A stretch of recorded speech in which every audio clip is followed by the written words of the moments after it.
Well, hello everyone, and welcome to another episode of Harebrained Games. Today we're going to do a review of Planet Unknown. This is a game from Adam's Apple Games by Ryan Lambert. Sit still. It's for 1 to 6 players, 70 minutes, 70 precisely, and about 10 and up, although that always varies.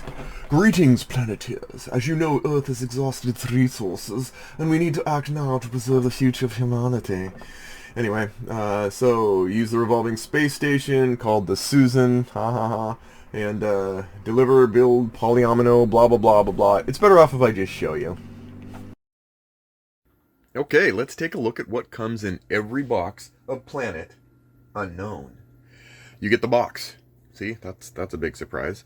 You also get this glorious rotating, whee! We're having fun now. Roller coaster tycoon of a Ferris wheel here, and what it has are different polyomino, yeah, Tetris pieces, and each one of these is a column. You've got in each bay you've got two different pieces with depth, different shapes, different sizes. It's a unified world. And this is what you're going to use, and everyone's going to use these to decide what tiles they're going to be allowed to place on their boards. And here's the board. I've got a game in progress. This is probably going to kind of how I'm showing it, so you don't have the boring parts. You get to see a game in action.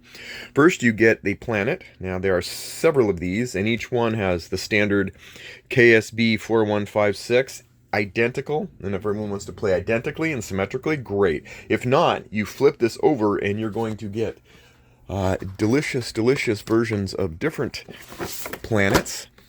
Each one has a little bit of a puzzle all its own, and a little bit of a, like this is just a little bit extra. So adds a little customization. Once you get used to it, and you're like, yeah, I've Tetrisized this planet enough. It's time for more, baby. Sheets, you're going to need these, because you're going to need to count out, like, lots and lots of points. There's lots of ways to score points. Also, you're going to get these trays, these counters. Everyone's going to get one of these, and again, there's the symmetrical side, and then there's the side that, let me show you here, like you've got your standard universal coalition, different tracks, 1, 2, 3, 4, 5 tracks, different things you're going to get for a benefit as you go up different tracks. Anything in yellow, all the yellow circles are victory points, so count on that. And then on the other side, you're going to get a different various tracks, again, for customization. You could play a different way each time. Yay, look at that, fun stuff, woohoo! All right. You also get meteorites, and you get blue thingies, and you get rovers. You also get these. Now, they seem a little bit unimportant, just a little innocuous, but when you're filling in your landscape and you've got little gaps, little one tile gaps, you're going to like these. You're going to like the green. Treasure the green. Then you're going to have additional cards. You've got cards civ cards, that once you reach a certain level on the track, you're going to be able to choose from one of those. Faster you go up the track, the more options you're going to have to decide which one. Some of these are instantaneous, some of them are end of game, first player marker. These triangles are important. And then in the middle you have objectives, because no matter how many ways you're playing with people, there's a one player solo version, and you'll have solo objectives, private objectives on the side. For those, otherwise you have, for 2 players, you have objectives in the middle. If you have more players, up to 6, you're going to have objectives to the left and the right, and basically who achieves these objectives best between you and your neighbor, you're going to get points, they're not, blah blah blah. That's it. That's really all that is in Planet Unknown. You also get the manual, again, pizza-sized, so that they can annoy the snot out of me. And lots and lots of colorful details, information, etc., etc., etc. Let's get into an example of play. Okay, playing Planet Unknown, the object of the game is to win, and to win you must get a lot of victory points. In fact, you must get more victory points than anybody else. To do that, you're going to be filling in this Tetris board, this planet, and trying to fill it absolutely positively chock full, so that you can complete rows and columns. Completing rows and columns will give you points based on the value of the row or the column. Obviously, if you got the edges of the planet, worth 1 point, If you got in the middle, you're going to get 3 points as you go across. You've got these, and these are very important. You're going to use your rover to try and collect these. Also, meteorites are going to come and plop themselves down based on the tiles you choose, and you're going to want to get rid of those too, because if you don't, then anything that's in their row or column gets canceled out. You're not going to get any points for it. So the meteorites must flow away. On this side, you're also going to have an opportunity to grow on these tracks. I've already grown up a bit in many ways, and as you accumulate your way up the track, certain benefits and bonuses will be unlocked. Kind of like, reminds me of Gaia Project a bit. But you go up, oh, I got a victory point. If you get to this hold, you're going to get 2 victory points, 3 victory points, 5 victory points at the end of the game. You also have special abilities. This will let you choose a Civ card, like we were talking about earlier. Choose one. They have different benefits and that might help you out at just the right time. The synergy means you can move another track up in a different track. And that's how that works with water. Water is interesting because you only get to activate this if you place your water tile somewhere on the planet that already has this ice kind of situation. Biomass, these are great for accumulating points and stuff, but also for getting those important green tiles. For example, here's an example here where I would have had a hard time filling this C in, but I've got that. So yay, I'm on my way. Rovers are interesting because you get to place one right away, and then you place it wherever on anywhere on the tile where it tells you to, and I'll show you that in a second. And then when you go up the tracks, you get to move any of your rovers, 1 or 2, up the track up to that amount, and that's how you move around to go get meteorites or go down here and get these. And when you do, they go here. This is a 1-to-1 victory point. If you collect meteorites, every 3 of them's worth a victory point in the basic version. And finally, the tech. Tech is interesting because as you make your way up the tech, once you get to level 1, you're going to get this bonus, then this bonus, and this bonus. These are great helpers during the game. And that's really the essence of play. There's not a ton about it other than making the fun choice each turn of what you're going to do. We're going to do that now. So you'll notice these marks here. Now, everything's, 1, 2, and more than 2 player games are different, but these point to the bays that you can take a piece out of. I'm going to take this. I want piece. I'm going to take a piece out of piece. All right, and then I find a place to put it. Now, the rules are, the board when you start, you have to start on some edge and start there. And then from there, you have to emanate out by connecting from that. You can't just put anything anywhere you want. You have to start and say, okay, my first tile will be right here, and then you have to build out from that. After that, it gets a little flexible. So say, for example, like this would be a bad idea. It covers up water. I might need water. I'm going to do this. It's not a great idea, but I'm going to do it anyway. Then you get to activate. There's 2 different tracks for each one. So this one, we move this up 1 because that matches it. And we move this up 1. And we get a tile. Now right now we have to place these immediately. So I'm going to place mine immediately here and try and cover this up. Because if I get this row, I'm going to get the one point, which is cool. I like points. I mean, otherwise, what's the point? And then we're done. At the same time, your opponents, and this is what makes the game great, but I'm getting my view, are going to do their move. I'm going to take this. I'm going to place it here. What does that do? Well, that lets me move this track up 1. This is, getting closer to level 2. Right now, because I'm at level 1, tile adjacency doesn't matter. So everything I just said, ignore it. You can place your tiles anywhere as long as they follow all the rest of the rules for placement. Tile adjacency is the only rule that gets trumped here. All right, and then we're almost level 2. You can store the biomass patches. That's powerful because then instead of having to put the little green squares down right away, you're going to you get to wait until you can find a more like an end of game way, and that's going to give you more power later on to kind of choose how to go and what to do. Oh yeah, look at that. So I got a meteor there, and then my rover, the red, I get to move up, and it says, 1. I get to move any rover 1. So obviously I'm going to try and move it down here, because I'd really like to get that out of there, so that I can finish this and finish that row. This is a terribly placed meteorite. Dumb idea, because if I don't actually get to that meteorite, I lose out on the 3 points I could have gotten for completing this and that. So that's a 6-point swing. So clearly one of my initiatives is going to be to try to get a rover. And again, you can have up to 2 rovers on the basic game to do that.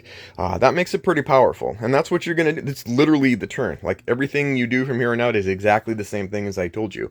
You're going to swing, and in the main game, when you're playing with multiple players, you can actually, as the starting player, choose where you want to land it. That gives you some power. There are different rules for two-player and single-player, but that's the essence of play. You're actually doing it. When you are done filling out this thing, you're going to get some in-game victory points for your cards. You're going to go through this tile and figure out all the points you got. You're going to get points for that. You're going to get points for however high you got on the tracks, meteorites, and then your left and right objectives here. You're going to score, and that's it. It's really, really simple on the inside, but then when you add the different planets and you add the different tracks for your civilization, and again, you can also add events if you want to get crazy. You can add events. You can choose how how nasty these events are. You've got green, yellow, and red alert events. If you want just to basically pummel yourself into oblivion, you take all the red events. But for each turn, you're going to keep pumping out these events, and they can vary greatly. Gain an extra rover and position it on a tile you place. Well, that's fun. I like that one. Do not gain milestone benefits when advancing your tracks. Well, that's not fun. I kind of like those advancements. Anyway, that's the essence of play in a nutshell. So now let's get into my final thoughts on Planet Unknown.